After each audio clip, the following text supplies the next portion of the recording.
अस्सलाम वालेकुम रिपब्लिक। हाल चाल ठीक, सब खैरियत। उम्मीद करता हूं कि रमज़ान भी आपका बहुत अच्छा गुजर रहा है। बहरहाल प्रोग्राम को जो है वो शुरू करते हैं और इस दफ़ा शुरू करते हैं फेसबुक राउंडअप। अल्लामा डॉक्टर ताहिरुल कादरी साहब ने फेसबुक पे अपनी इनकलाबी तस्वीर लगा के लिखा है, ओए जागीरदारो, मेरा इनकलाब सोया नहीं है, वाइब्रेशन पे है, ओए जागते रहना जागीरदारो। इसके नीचे कमेंट किया है परवेज इलाही साहब ने, अल्लाह के फजल करम से जो ही चार्जिंग पूरी हुई इनकलाब फिर से ऑन हो जाएगा। फिर चौधरी शुजात लिखते हैं, परवेज पता कर गई इनकलाब का चार्जर कनाडा तो नहीं रह गया। इमरान खान कहते हैं कि ओ चौधरी साहब, चार्जर कनाडा नहीं इस्लामाबाद में। मेरी कल ही मीटिंग हुई है चार्जर से। इख्तिसास हसन ने कहा है कि अल्लामा साहब, आप जनाबें तो पाकिस्तान ले आई हैं, कैनेडियन पासपोर्ट का क्या बना? अपोजिशन लीडर खुर्शीद शाह लिखते हैं कि मुझे लगता है इनकलाब की वाइब्रेशन टोरंटो पहुंचकर ही खत्म होगी। रिपब्लिक लग तो ऐसे ही रहा है कि इनकलाब को जो है वो कंटेनर में पैक करके वापस कनाडा जो है नहीं भिजवा दिया जाएगा, क्योंकि अगर इनकलाब ऐसे इंपोर्ट होते तो मैं कहता हूं कि मोइन कुरैशी और शौकत अजीज का नाम आज ची गुवेरा के साथ लिखा जाता। ऐसे नहीं होता ना। बहरहाल आगे बढ़ते हैं।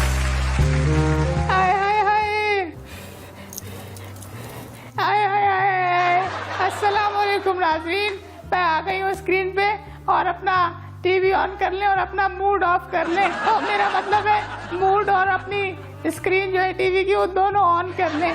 भाई मैं हांडी में फूंक मार के इसको आग इसकी नहीं बुझा रही थी, बल्कि मैं तो इसे ठंडा कर रही थी। देखा कितनी ज़हीन हूँ मैं। खैर नाज़रीन, हमने जो पिछली बार एक टोटका बताया था, अरे बताया क्या बल्कि हमने करके दिखाया था कि किसी को गुस्सा दिलाकर कैसे भगाया जाता है, लेकिन बहुत से लोगों ने उसको फेस टू फेस अप्लाई कर लिया, लेकिन उसके बाद उनका जो हशर हुआ है तो आप तो देख ही नहीं सकते अगर आपको दिखाऊं, बल्कि एग्जाम्पल मेरे पास मौजूद है। अरे कलमुए भेज उसे, कलमुए जल्दी आ। ये देखिए नाज़रीन, ये वो बच्चा है जिसने फेस टू फेस अप्लाई किया है। खैर तुम ऐसा करो कि दही में हल्दी मिक्स करके और थोड़ा सा अर्के मोबाइल ऑयल उसके साथ इस्तेमाल करके जहाँ जहाँ जख्म नहीं है ना वहाँ चेहरे पे लगाओ, तो उससे ये होगा कि तुम्हारे चेहरे का रंग जो है ना वो तुम अपना टोटका अपने पास रखो। दफान हो कलमुए, एक तो तुझे मैं तरीका बता रही हूँ, पता नहीं कहाँ से मुँह उठा के आ जाते हैं लोग। कॉल आ गई। हेलो आपा स्पीकिंग। आपा, मेरा एक मसला है कि मुझे गुस्सा बहुत आता है। इसका तो बहुत आसान सा टोटका है, तुम रोजाना 1 गिलास ठंडा पानी पी लिया करो, वो भी निहार मुंह। अरे आपा, मैं बहुत गर्म तबीयत का हूँ, ठंडे पानी से फर्क नहीं पड़ने वाला। कलमुए, कंप्लीट बात तो सुन ले मेरी। ठंडे पानी से तुम्हें कोई फर्क नहीं पड़ने वाला, बल्कि फर्क पड़ने वाला होगा तो उस पर। उससे किसे? कलमुए, इससे ये होगा कि वो ठंडा पानी तुम जिस पे भी फेंकोगे उससे वो गर्म हो जाएगा और तुम्हें फौरन ठंडा कर देगा। कलमुए दफान हो यहाँ से। तो नाज़रीन, आज आपने हमारा प्रोग्राम देखा और मुख्तलिफ टोटके मैंने आपको बताए, उम्मीद है आपको अच्छे लगे होंगे। तो हम अगले हफ्ते किसी और टोटके के साथ आपकी खिदमत में हाजिर होंगे। तब तक के लिए इजाजत दीजिए, बाय बाय। आपा के टोटके और चौधरी शुजात के बयान को समझना आम आदमी के बस की बात नहीं, ये तो कन्फर्म हो गया। बहरहाल आगे बढ़ते हैं और देखते हैं कि इस दफ़ा जो है हमारे रिपोर्टर, जो स्प्रिंग वाले रिपोर्टर मैं कहूँगा कि लाला, वो रमज़ान के किस इशू को जो है नहीं उठा रहे हैं, अपना जो है रिपोर्ट किस इशू पे बना रहे हैं। ओवर टू यू लाले। अस्सलाम वालेकुम नाज़रीन, आप सबको जो है वो रमज़ान बहुत बहुत ज़्यादा मुबारक हो। भाई आज हम बात करेंगे अफ्तारी और सहरी में इस्तेमाल होने वाले जो लवाज़मात हैं उस हवाले से, और इसी पर बात करने के लिए हम आवाम के पास चलते हैं और इन लवाज़मात के बारे में उनसे उनकी राय लेते हैं। तो इस अफ्तारी और सहरी भरे सफर में मुझे फॉलो कीजिए और मेरे साथ रहिए। अरे आइए फॉलो कीजिए, अरे आइए फॉलो कीजिए। अरे भाई ये बताएं, ये अफ्तारी में जो हम लोग बेसब्री का मुजाहरा करते हैं पकौड़े समोसे खाने के, ऐसा लगता है कि रेस लगी हुई, क्या वजह है? सारा दिन रोजा रहता है, इसीलिए जो है ना पकौड़े का पीछे भागना पड़ता है। 12 घंटे जो है उन लोगों ने सफर किया हुआ होता है, टेम्परामेंट नहीं है लोगों का। बस ऐसा ही होता है, हम नहीं करते, पूरे दिन के भूखे जो भूख लगी हुई होती है। ये अफ्तार पार्टियां जो लोग देते हैं एक दूसरे को, ये अफ्तार पार्टी होती है या फिर ताल्लुकात बनाने के लिए होती है? शरबत पीना होता है, खाना होता है, पीना होता है। आधे से ज्यादा लोगों के रोजे नहीं होते, दोनों चीजें होती है। अच्छा, दोनों चीजें 2 in 1 है। 3 बंदों के सामने अगर 22 रोटियां, 1 किलो कढ़ाई और दूध जलेबी रखा जाए तो फिर क्या बचेगा? अगर वो समझदार है तो मेरा ख्याल उतना ही लेंगे जितना उन्हें लेना चाहिए। सिर्फ कोरमा बचेगा, दूध जलेबी तो खा जाएगा, कुछ भी नहीं बचेगा। जनाब हवाई तरह की मतलब फारिग कर देंगे, उनकी तो ईद हो जाएगी। अच्छा मुझे बताएं, हम इतने तमीज से जो शहरी में अपने मैदे का इंजन स्टार्ट करते हैं, ये अफ्तारी तक आते आते इतना बदतमीज क्यों हो जाता है? कॉन्फिडेंस हो तो चलता है, वरना कहीं भी बैठ सकता हूँ। भूख प्यास लग रही होती है। अच्छा उस वजह से गाड़ी में जब तेल खत्म हो जाए वो रुक जाती। अच्छा रुक जाती है। जी नाज़रीन, आज आपने देखा कि हमने जो है वो लोगों से रोजे के हवाले से और रमजान के इस महीने के हवाले से बात की है। अफ्तारी और सहरी के हवाले से लोगों ने जो है मुख्तलिफ जवाबात दिए। फिर हम किसी और नए टॉपिक के साथ आपकी खिदमत में हाजिर होंगे, तब तक के लिए हमें इजाजत दीजिए। कैमरामैन रोजा रखने वाले बच्चे के साथ लाला पाकिस्तान। पब्लिक, ये फुटबॉल का जो बुखार है ना, ये उतरने का नाम ले ही नहीं रहा। बर्गर बच्चों ने कमरे बंद करके लॉक करके तुम्हारा मेसी, तुम्हारा जेम्स रोड्रिगज, पता नहीं क्या क्या अजीब नाम है, इनके ट्विटर पे, सोशल मीडिया पे ट्रेंड चलाए हुए हैं। लेकिन इनको ये नहीं पता कि पाकिस्तान में कहाँ कहाँ फुटबॉल खेली जाती है। और यारी में जो है नी, बगैर, मैं कहता हूँ बच्चे बगैर हुकूमती सरपरस्ती के अपनी सी कोशिश कर रहे हैं। और एक और टीम है हमारे इस रिपब्लिक में जिसने तबाही मचाई है। मैं कहता हूँ इसने बहुत बड़ा धमाका किया है। फॉलो करो मेरे को, मैं तुम्हें उसका इंटरव्यू दिखाता हूँ। आ जाओ। अस्सलाम वालेकुम रिपब्लिक, क्या हाल है? तबीयत ठीक? जहाँ देख फुटबॉल फुटबॉल फुटबॉल हर जगह। ये तुम्हारा नीमार, ये फिलाना, ये बीमार, ये सिल्वा, ये हलवा, हर जगह फुटबॉल है रिपब्लिक। मैंने सोचा क्यों ना आपको अपने सुपरस्टार से मुलाकात करवाई जाए। ये इन्होंने भड़ा इतना जाके वहाँ ब्राज़ील में 2 अप्रैल में तबाही मचा दी, उधर बड़ी बड़ी टीमों को हराया। रिपब्लिक क्यों नहीं? मैंने कहा मैं खुद चूँकि एलेक्स फर्गूसन से कम तो हूँ नहीं। मैंने कहा दू बदू आंख में आंख मिला के इनसे सवाल करेंगे। और रिपब्लिक, ये ऐन मुमकिन है कि मैं इस वक्त ये शर्फ हासिल कर रहा हूँ कि 2022 की जो फीफा में पाकिस्तानी टीम खेलेगी उसके साथ ऐन मुमकिन है मैं ये सवाल जवाब कर रहा हूँ। इन लड़कों में इतना टैलेंट है भाई। चलो फिर आप इंशाल्लाह गुफ्तगू करते हैं। तो मैं पहुँच चुका हूँ हमारी जो स्ट्रीट चिल्ड्रन की टीम है, जिन्होंने जो है नी वो झंडे गाड़े उधर ब्राज़ील में जाके अप्रैल में जो इतना बड़ा टूर्नामेंट हुआ था। यार ये हमारे सुपरस्टार्स हैं। हमें जो है नी इनको मैं कहता हूँ अगर थोड़ा हमारी तरफ से सपोर्ट की जाए, मॉरल सपोर्ट और वैसे ओवरऑल सपोर्ट हो, तो मैं कहता हूँ ये दुनिया में सबसे ऊपर हो। अस्सलाम वालेकुम भाईजान, सब खैरियत, सब ठीक ठाक? अच्छा, आप सब लोगों से मेरा एक कॉमन सवाल है। इतनी सरपरस्ती के बाद भी मना हमारी कभी असली टीम भी नहीं बन सकी, असली से मुराद ये जो बड़ी है, तो ये आप लोगों ने कैसे डिसाइड कर लिया कि यार टीम बनाते हैं और स्ट्रीट चिल्ड्रन की और इतना आगे जाएंगे? ये कैसे मुमकिन है? स्ट्रीट चिल्ड्रन ये एक ऑर्गेनाइजेशन है जिसका नाम स्ट्रीट चिल्ड्रन यूनाइटेड है। वो एक इवेंट कराती है। अच्छा। और अगर आप स्पोर्ट्स में पॉलिटिक्स को बाहर रखें, अच्छा, और टीम की सिलेक्शन जो है वो बड़ी न्यूट्रल क्राइटेरिया पे करें, तो टीम बहुत अच्छी बन सकती है और वो कोई भी कारनामा अंजाम दे सकती है।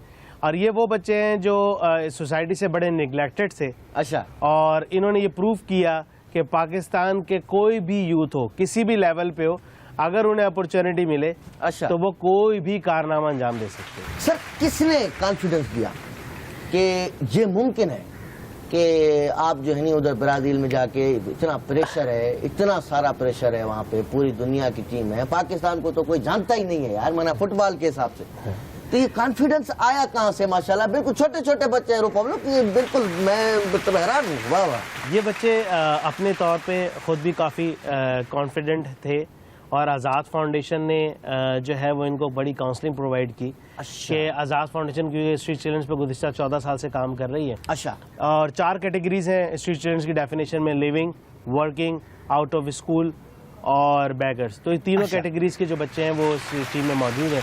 और स्पोर्ट्स के खासतौर पर फुटबॉल के हवाले से इनके कोच ने इनको काफ़ी मोटिवेट किया और इनको काफ़ी ट्रेनिंग्स वगैरह प्रोवाइड की ताकि ये कुछ जो कारनामा है इसमें इनका भी बड़ा अहम रोल है। तो सर आप मना हेड कोच साहब कब से फुटबॉल में हैं और थोड़ा आप जरा अपने बारे में बताएं। मुझे तकरीबन 15 साल हुए फुटबॉल खेल रहा हूँ। 15 साल से देख रहे हैं फुटबॉल खेलता खेल रहे हैं। मुझे 30 साल हो गए देखते देखते 2 साल से फिर मैं कोचिंग कर रहा हूँ। अच्छा, क्या लगता है कभी हम भी खेलेंगे जाके?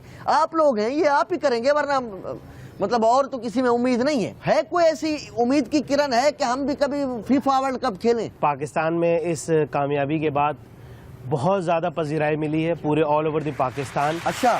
और काफ़ी अच्छी कोऑर्डिनेशन है हमारे साथ पाकिस्तान फुटबॉल फेडरेशन की। अच्छा। उन्होंने खासतौर पर फैसल सालेह साहब का भी ये ख्वाब है और आज़ाद फाउंडेशन और काफ़ी पाकिस्तान के बहुत बड़े बड़े कॉर्पोरेट्स और बड़े ऑर्गेनाइज इदारों का ये ख्वाब है अब कि इंशाल्लाह टारगेट इन्होंने किया है कि 2022 में जो है 2022 में पाकिस्तान फीफा वर्ल्ड कप जरूर खेले। मैं यकीन करें बहुत मशहूर हूँ आप सब लोगों का, और ख़ास तौर पे मैं एक चीज़ कहना चाहूँगा कि आज़ाद फाउंडेशन का इसमें बहुत बड़ा किरदार रहा है। लेकिन माजरत के साथ ये फैसल सालेह हयात और हमारी जो पाकिस्तान फुटबॉल फेडरेशन जो भी है यार, ये तो मैं कब से देखता हुआ आ रहा हूँ कि कभी उन्होंने, ये तो आपकी मेहनत है कि ये ऐसे नौजवान जिनमें पोटेंशियल था इनको आप ब्राज़ील तक ले गए, वरना यहाँ तक जो है ना शक्कर तक किराया कोई नहीं देता। एक अजीब सा सवाल था कि इसमें लियारी के बच्चे क्यों नहीं है।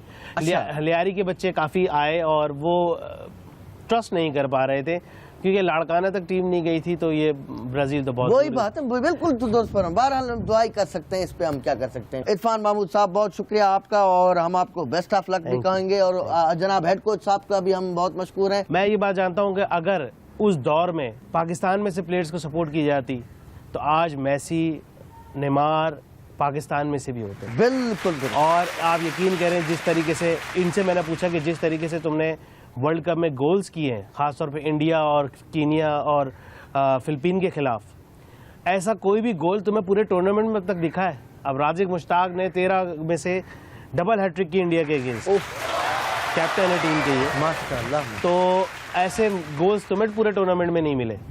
तो मेरे लिए तो हर चीज़ आप ही हो। बिल्कुल सही। मेरी टीम वर्ल्ड की बेस्ट टीम है। ये एटीट्यूड जो आपने रखा है ना, मैं कहता हूँ कि इससे तारी हो जाए भाई। तो एंड में सर मैं कहूँगा कि क्रिस्टियानो रोनाल्डो थोड़ा जरा ट्रिक विक भी करता है, जरा राजिक भाई जरा थोड़ा हो जाए बाल को घुमाना फिराना।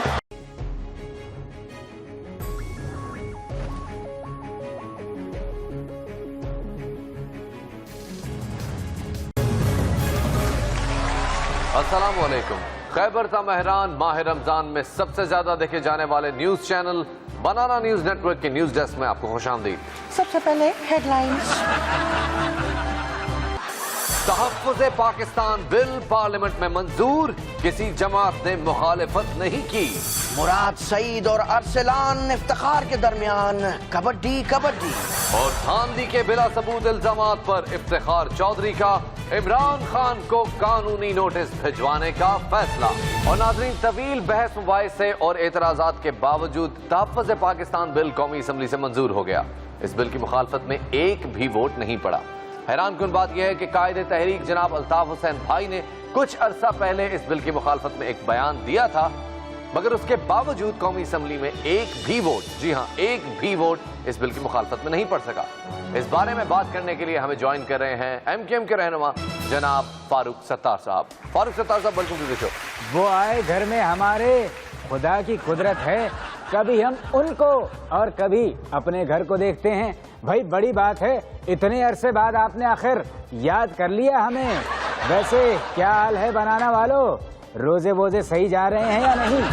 सर वो तो अल्हम्दुलिल्लाह सब ठीक ठाक है, लेकिन हमने आपको यहाँ पे इसलिए बुलाया था कि जो तहफ़्फ़ुज़ पाकिस्तान बिल, जिसे चंद नौमौलूद ह्यूमन राइट्स एक्टिविस्ट या रहनुमा कह लें ड्रैकोनियन लॉ करार दे रहे हैं, इस पे आपका और आपकी पार्टी का क्या मौक़िफ़? भाई इसका जवाब मैं गा कर दूंगा।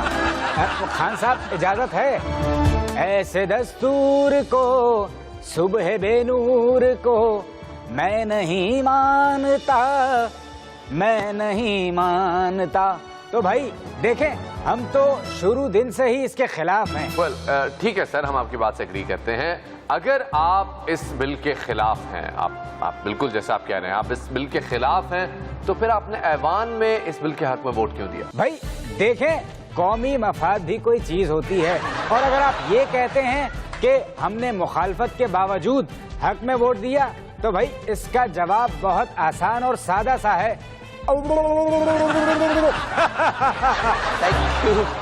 Thank you very much Farooq Sattar साहब, आपने तो जवाब ही दे दिया। खैर नाज़रीन, आपको बताते चलें कि साबिक chief justice of Pakistan Iftikhar Muhammad Chaudhry साहब ने इमरान खान साहब को बिना सबूत धांधली के इल्जामात आयद करने पर कानूनी नोटिस भिजवाने की तैयारियां कर ली हैं। आपको बताते चलें कि बनाना ज़राए ये आपको एक्सक्लूसिव न्यूज़ दे रहे हैं। इसी सिलसिले में हमने कोशिश की कि इमरान खान साहब से रब्ता किया जाए, तो इमरान खान साहब ने जवाब भिजवाया कि मैं घर पे नहीं हूँ। और नाज़रीन, मुराद सईद और अरसलान इफ्तिखार के दरमियान सोशल मीडिया पर कबड्डी का T20 मैच जारी है। इस बारे में बात करने के लिए हमारे साथ खुद लाइन पर मौजूद हैं मुराद सईद साहब। वेलकम टू द शो मुराद साहब। पहले आप माफी मांगे, पहले आप माफी मांगे, उसके बाद कोई दूसरी बात होगी, उसके बगैर बात नहीं हो सकती है। तो संगम आपको इनकिलाबी सड़े में इनकिलाबी सड़े में इनकिलाबी। ओके मुराद साहब, आप इनकिलाबी आदमी है, तो आप इनकिलाबी कैसे, प्लीज गुजारा होगा मुंगसरा सर, प्लीज। अच्छा मुराद साहब, ये बताइएगा कि असल में झगड़ा किस बात पे शुरू हुआ था? असल में झगड़ा इस बात पर हुआ था कि उसने इमरान खान साहब के मुतालिक नाज़ेब अल्फाज इस्तेमाल किए थे। सर थोड़ा बताएं ना कि अल्फाज क्या थे? हमने तो सुना है कोई प्ले बॉय टाइप के बताया ना यार। आपकी हिम्मत कैसे हुई है बात करने की?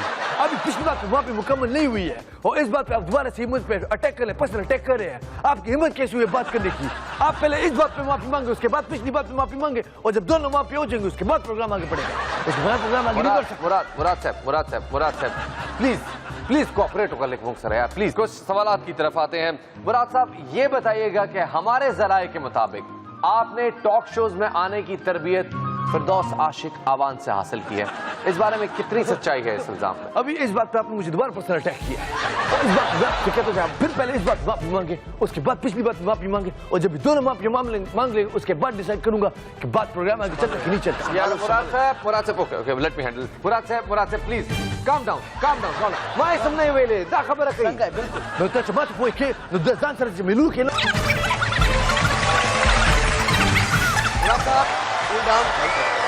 आप हिम्मत कैसे हुई बात करने की?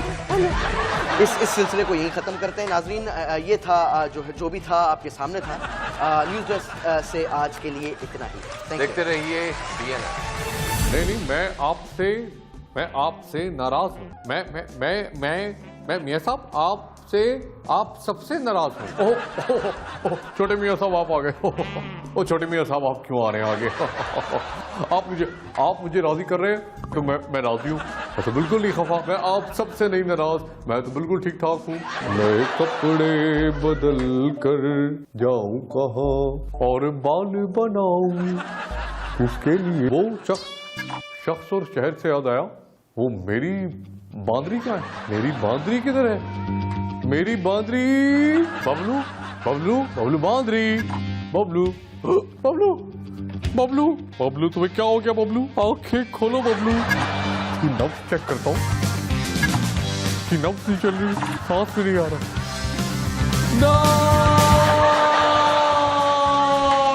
दादा ठाकुर नहीं, मैं आ रहा हूँ।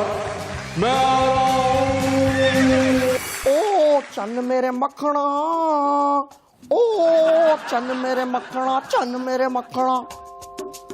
वैसे लोग भी क्या समझते होंगे कि मैंने शायद इजी लोड की दुकान खोल ली है। ओ मेरा भाई, मैं तो यहाँ पे आवाम की शिकायतें सुनने के लिए बैठा हूँ। कॉल मिस हो गई, कोई बात नहीं, इंतजार करते हैं।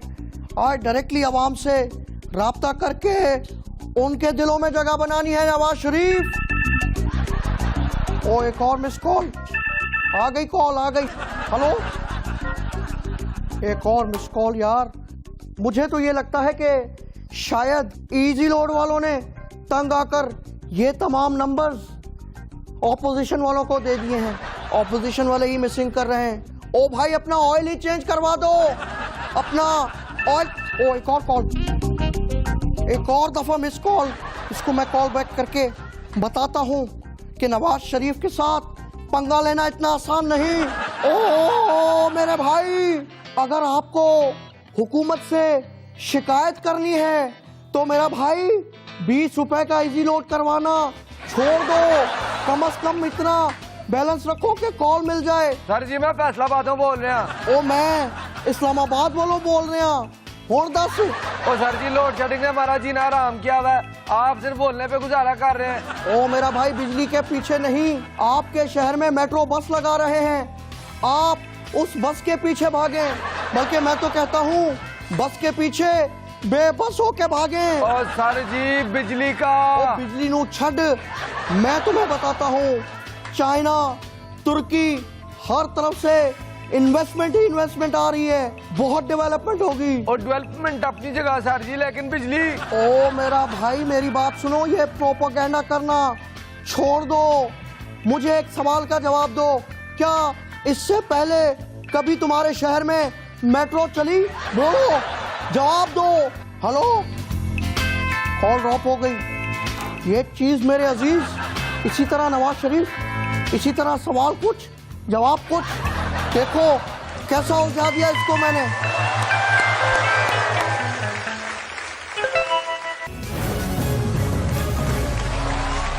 अच्छा, ये FIR जो है ये उन जराइम पे क्यों होती है जहां पे पुलिस इन्वॉल्व हो सके, मतलब काबिले दस्त अंदाजी पुलिस जुर्म हो तो। लेकिन ये हमारा फ़हीम सिद्दीकी जो है नी, ये उन तमाम जराइम से पर्दा उठा रहा है जिसमें पुलिस ही नहीं बल्कि ज़मीर भी इन्वॉल्व होता है। चल के देखते हैं FIR। डायरेक्टर साहब, यार कैमरा मेरे पैर के नीचे रखो, अगर टूट ना गया तो फ्रेम बहुत अच्छा बनेगा।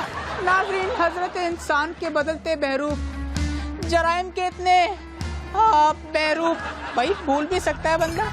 एक अकेला फ़हीम सिद्दीकी और उस पर जराइम की इतनी धूप, ये तो शेर हो गया।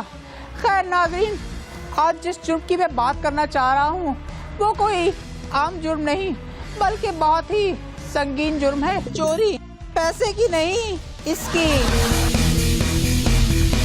नमाजियों की एक कसीर तादाद मस्जिद में नमाज पढ़ने से पहले अपने जूतों को साइड पर उतार कर रखती है, लेकिन बात यहाँ खत्म नहीं होती। उन जूतों के जानी दुश्मन कहीं ना कहीं घात लगाए उनका इंतजार कर रहे होते हैं। जहाँ नमाजी मस्जिद के अंदर, वहाँ उनका जूता बाहर। मुझे तो लगता है कि भिखारियों की तरह जूता चोरों का भी मुनज़्ज़म नेटवर्क है। भाई ये अपने नेटवर्क के हिसाब से शिकारी तैयार करते हैं, और अगर बदकिस्मती से कोई नया जूता पहन के चला जाए तो उसका जूता गायब होना मुकर्रर समझो। यार डायरेक्टर साहब, जूता देखना यार, कोई ले ना जाए।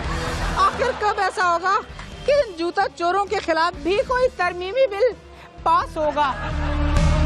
मैं तो हाथ जोड़कर अरबाब इख्तियार से अपील करता हूँ कि भाई इन जूता चोरों के नाम भी ECL में डालो और इनके खिलाफ सख्त से सख्त कार्रवाई की जाए, ताकि रमज़ान के इस मुकद्दस महीने में नमाजी बगैर जूतों के टेंशन के नमाज अदा कर सकें। और मुझे इजाज़त दीजिए बनाना FIR से, मैं तो चला, फिर कभी मिलेंगे। अरे मेरा जूता कहाँ गया यार? अरे यहीं तो रखा था। तो पब्लिक वफाकी हुकूमत, मैं समझता हूँ इस वक्त चारों तरफ से जो है नी मसलों में घिरी हुई है, हर तरफ परेशानी मसला।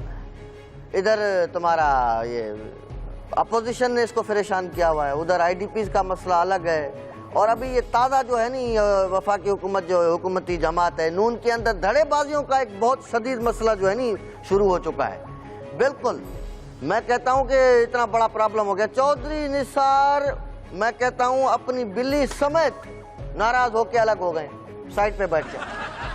शहबाज शरीफ 3 दफा गया, लेकिन कदी हाँ कदी ना वाला चक्कर है, लेकिन कोई खास जवाब नहीं दे रहा। बहरहाल मैंने सोचा कि इस मसले को आज उठाया जाए, आज इसीलिए मैंने दावत भी दी है। जनाब खुद हिमसेल्फ जनाब चौधरी निसार बकलम खुद मेरे उल्टे हाथ पे मौजूद हैं और इनके साथ तशरीफ फरमाए जनाब ख्वाजा साद रफीक साहब। और एक बात मटकू, ये गलत बात है। मैं इनके साथ तशरीफ फरमा नहीं बल्कि ये मेरे साथ तशरीफ फरमा है। और दूसरी बात, मियाँ साहब ने वैसे भी इन्हें मना लिया है। अच्छा, ये देखे अपना मुटकू साहब, ये किस किस्म की बातें कर रहे हैं? मैं फिर से नाराज हूं। नहीं यार, ठंडा सांस लो यार, ठंडा सांस लो आप लोग, और मुझे इंट्रो मुकम्मल करने दो। और रिपब्लिक इस वक्त हमें ज्वाइन कर रहे हैं लाहौर से खादिम आला पंजाब जनाब शाहबाज शरीफ। बहुत शुक्रिया मटकू आपका। तो मेरे अजीज हमवतनों, मेरी माओ, बहनों, बेटियों, आपको पता है कि मुल्क इस वक्त बहुत नाजुक सूरत हाल से गुजर रहा है। और आप लोगों ने यकीनन मेरा वो इश्तिहार तो देखा ही होगा जो रोजाना हर अखबार के पहले सफ़े पे छपता है। तो बात यह है कि अरे यार शाहबाज साहब, एक सेकंड के लिए रुको तो सही आप। तो मैं कह रहा हूँ, हमने ये प्रोग्राम किया है चौधरी निसार की नाराजगी पे आपकी तकरीर सुनने के लिए। ये प्रोग्राम नहीं सजाया हमने। अच्छा चौधरी निसार साहब, आपकी तरफ आते हैं। आप ये बताइएगा कि आप इतना नाराज क्यों हो जाते हैं? जब इन्हें एहसास ही नहीं है तो फिर मैं क्यों बताऊं इनको? अल्लाह, मैं नहीं बोल दी लोगों, मैं नहीं बोल दी। ओ यार मटकू, एक काम कर, तू टेंशन नहीं ले, चौधरी अपना यार है। ओ भाई, हम तो पुरानी जीन्स क्या बल्कि फटे पुराने जो कच्चे होते हैं उससे भी पुरानी दोस्ती है हमारी। क्यों चौधरी? नहीं, वो थोड़ा मैं कहता हूँ ये हो गई है बेइज्जती अब, तो इसको दिल पे लेने वाली ऐसी कोई बात नहीं है। बहरहाल शाहबाज शरीफ की तरफ बढ़ते हैं। शाहबाज साहब, हमने ये भी सुना है कि पार्टी में जो है नहीं वो ग्रुप बन गए हैं, 3 बड़े ग्रुप के सुनने में आ रहे हैं कि ख्वाजा ग्रुप, निसार ग्रुप और आपका ये तुम्हारा डार ग्रुप, हथौड़ा ग्रुप, पता नहीं क्या क्या। ये बात सच है या ऐसी अफवाह है? देखें मटकू जिगर, ये अफवाहें हैं, इनमें कोई सदाकत नहीं। कि मैंने आज़ादी चौक पे सड़कों पे छतें डलवाकर जो पुलें बनवाई हैं वो कोई ऐसी वैसी पुलें नहीं हैं। वो पुलों से याद आया मुझे कि एक शायर ने क्या खूब कहा है कि सानू नहर वाली पुल थे बुला के खोरे माही किथे रह गया। यार पर चौधरी निसार साहब, आप ये बताएं कि क्या आप एग्री करते हैं इन सब बातों से? मैं तो नाराज हूँ और मुझसे ज्यादा मेरी बिल्ली नाराज है। आपकी बिल्ली आपसे नाराज है या गुल्लू भट्ट से? मेरी बिल्ली तुम सबसे नाराज है। 2 महीने हो गए दूध नहीं पीती, खाना नहीं खाती, आंखें देखे टेढ़ी हो गई हैं इसकी। ख्वाजा साहब, आप भी ख्वाजा हैं और ये ख्वाजा आसिफ जो है साहब, इनका ग्रुप सबसे बाकी जो सब हैं उनसे नाराज क्यों है? क्या आपको लगता है कि इनका ग्रुप को मनाने के लिए गुल्लू भट्ट को भेजना पड़ेगा? देखिए, मैं आपको बताऊं मटकू, बात क्या है। बात यह है कि इसके पीछे मुझे साजिश नजर आ रही है इमरान खान साहब की। अच्छा। क्योंकि वो शख्स, उससे कोई दुनिया जहान का सवाल करो, उसका जवाब आके 4 हलकों की तहकीकात पे रुकता है। सोई आके वहीं रुकती आप है। देखिए, ये फ्रांस जो क्वार्टर फाइनल आ रहा है, इसके पीछे भी कह रहा है कि ये तहकीकात कराओ कि 4 हलकों की, वरना ये फ्रांस बार बार हारता रहेगा। आखिर क्यों क्यों क्यों ये मेरे 4 हलकों के पीछे पड़ा हुआ है? तो आगे चलते हैं। शाहबाज शरीफ साहब, आप बताएं, आपकी तरफ आ रहा हूँ। बीच में ये भी खबरें आई हैं कि चौधरी निसार से बड़े मियाँ साहब की मुलाकात हुई है और वो मान गए। कौन मान गया? मैं नहीं मानता, मैं नहीं जानता। वैसे मटकू जिगर, तुम्हें पता है कि मैं क्यों नहीं मानता? इसलिए कि मानता तो वो है जो नाराज हो, और मैं तो नाराज नहीं हूँ। भाई वाह वाह वाह, मैं तो आपको थोड़ा समझदार समझ के, मैंने कहा ज्यादा समझदार हैं, इसलिए आपसे ये सवाल किया था। बहरहाल आप जो है चौधरी निसार साहब, आप बताएं, क्या ये इसमें हकीकत है या ऐसे ही है? मियाँ साहब से इसमें कोई शक नहीं है, मेरी मुलाकात हुई है। अच्छा। हमारी बातचीत हुई है और उन्होंने किसी हद तक मेरे मुतालबात सुने भी हैं। अच्छा। लेकिन जब तक मेरी बिल्ली के मुतालबात नहीं माने जाते। मुझे तो सांप लग रहा है। ये बिल्ली है क्या है? बिल्ली। अच्छा। जब तक इस बिल्ली को इंसाफ नहीं दिया जाता, मैं नहीं मानूंगा। कमाल है, अब ये मुकर रहा है। भाई मीटिंग में मियाँ साहब ने इसको कहा था कि चौधरी साहब, हुण तुसी भी साडे नाल इंज करोगे तो इसने पता है क्या कहा? क्या? इसने कहा कि तुसी एवे सोचिए भी के में, और अब ये कहता है कि मेरी बिल्ली के मुतालबात मनवाओ। मैं आपको कहता हूँ कि अगर इस तरह ही चलता रहा तो आज मैं नाराज होके जा रहा हूँ। रोक के दिखाओ मुझे, मैं नाराज हो गया। कहाँ जा? अरे जाओ यार। अरे रुको यार। Bye bye. अच्छा रिपब्लिक, बज़ाहिर ये लग रहा है कि चौधरी निसार मान गए हैं, लेकिन मैं ये कहता हूं कि इसहाक डार और ख्वाजा आसिफ की परेशानियां वहीं की वहीं हैं। बहरहाल बहस को जो है इस नुक्ते पे ख़त्म करते हैं कि बकौल राणा मशहूद ये इख्तलाफात तो जमहूरियत का हुस्न है। ये तो है कि हुस्न है। बहरहाल जहाँ जमहूरियत के इतने हुस्न हमने पहले ही बर्दाश्त किए हैं, मसलन ये राणा सनाउल्लाह और राणा मशहूद की मूछें हो गई, ये तुम्हारा रहमान मलिक के बाल हो गए, तो कुछ और इख्तलाफात बर्दाश्त कर लेते हैं।